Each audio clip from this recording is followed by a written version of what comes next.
What's going on, my friends? Welcome back to another Friar's Face-Off, where we take a look at two versions of the full self-driving beta and look at them side by side in a comparison style on the Friar's Challenge. This time around, we have the rather important 10.8.1. This was the first time, I think, across the board with most testers that we felt happy, surprised, excited, a big step forward. We got the version 11 software and a lot of good iteration on the self-driving system that made things just feel so much smoother. And with this video, so I don't have the original footage from just the one internal camera, so I am taking footage from the actual video itself. So you're going to see the internal camera showing me, so you're going to have me kind of featured twice here, which might be a little weird, but going forward I might do that on both sides just to have continuity, I guess. I'm putting this out rather quickly because I got to get on the road here in the next 45 minutes or so, and this is a really easy format for me to throw out good videos that are fun rather quickly. So we're going to go ahead and get into this thing. So just like with the last two, we're starting around the same point in the staging area with the Friar's Challenge, and we're going to be looking at the disengagements and the overall execution and finesse of the systems. Now with 10.8.1 here, we're finally Yoke and Yoke, both sides looking good. Let's see if, like the last two videos, if the Yoke is more stable on 10.8.1 and how quickly it actually pulls out here with traffic. That's something I noticed on the earlier builds. It seemed to have better decision making. Yeah, look at that. Wow. It just jumps out while 2.4 is still sitting and taking its time. Traffic levels were rather similar. Now, see, we're getting the left turn here. It's rocky. You can even see me reacting to it. I think I said something about it driving like a teenager. And 2.4, just like with the last two, it comes through here real smooth. And then here's the hard part, but I think you'll like this quite a bit. So I thought it was 10.11 that had the first one, but nope. You can see the excitement. The first time ever, this was the first time ever that the 163 merge finally executed properly, or was executed properly. 10.8.1 did it. And it was a one-off.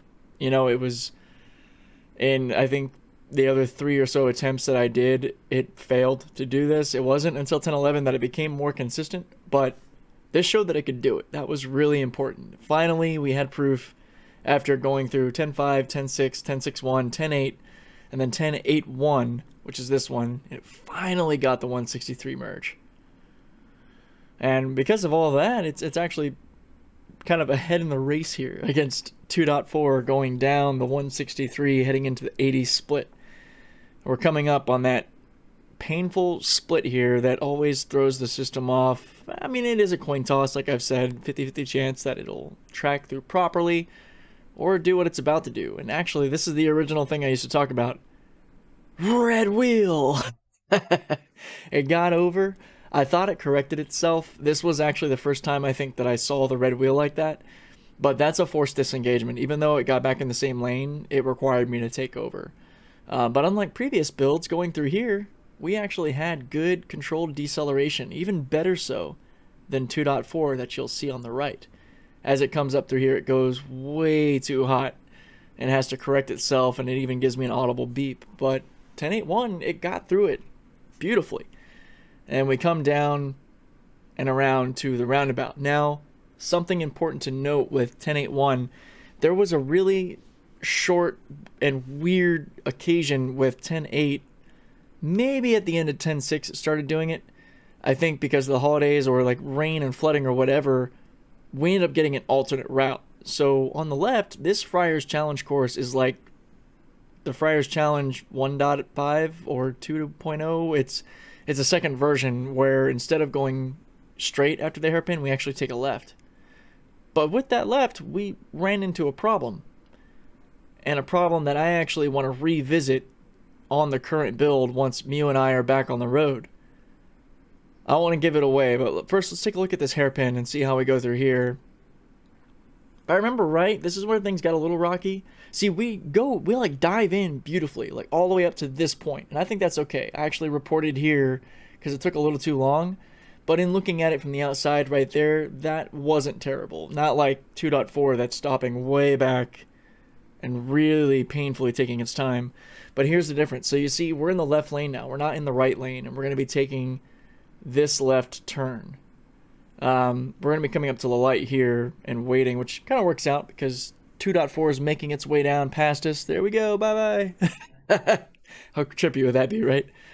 So this left turn, because of how far back, you can kind of see on the left side where that curb is, where those cars are turning around. And in a second, you'll see me stop in the video talking because of this bus and the wide angle it takes. But because of that curb, it causes the system to misalign or not read its positioning properly, which you'll see in a second. And a little preemptive shout out to Dan O'Dowd if he's going to watch this and try to clip it. It'll be very evident that I take over and make the proper maneuver, as you're about to see. So on 10.8.1 back in January, this happened. It's a little freaky. So I took over, no issue. You know, we were safe. Everyone was fine. Reported back to Tesla, and it hasn't happened since. But that pretty much brings us to the end of this video and comparison, and kind of a weird split of going to the Fashion Valley Supercharger in two different ways. But I look forward to doing more of these. There's a few more to get us caught up, which will be fun, that I'll be tackling probably next week. Thank you guys so much for your continued support, and I will catch you all in the next video. Take care.